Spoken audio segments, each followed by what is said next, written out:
সুপ্রিয় শিক্ষার্থী বন্ধুরা, আমি আজ তোমাদের সাথে আলোচনা করব রচনা আমাদের গ্রাম নিয়ে।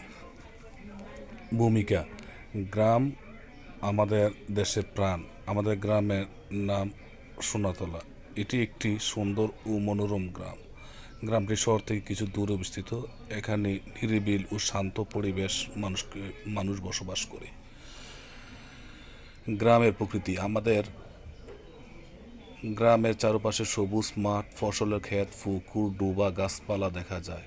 বসন্তকালে চারিদিকে ফুল ফুটে এবং চারপাশে অপূর্ব সৌন্দর্য ছড়িয়ে পড়ে। বিভিন্ন ধরনের পাখি কলকাকলিতে গ্রামটি মুখরিত থাকে। গ্রামের মানুষ: আমাদের গ্রামের মানুষ খুবই সরল, সহজ এবং অতিথিপরায়ণ। তারা পরিশ্রমী ও সৎ। সবাই মিলেমিশে একসাথে কাজ করে এবং উৎসব পার্বণে একসাথে আনন্দ করে। আমাদের জীবিকা: আমাদের গ্রামের অধিকাংশ মানুষ কৃষিকাজের সাথে জড়িত। শিক্ষা ও উন্নয়ন উপসংহার: সবাই ভালো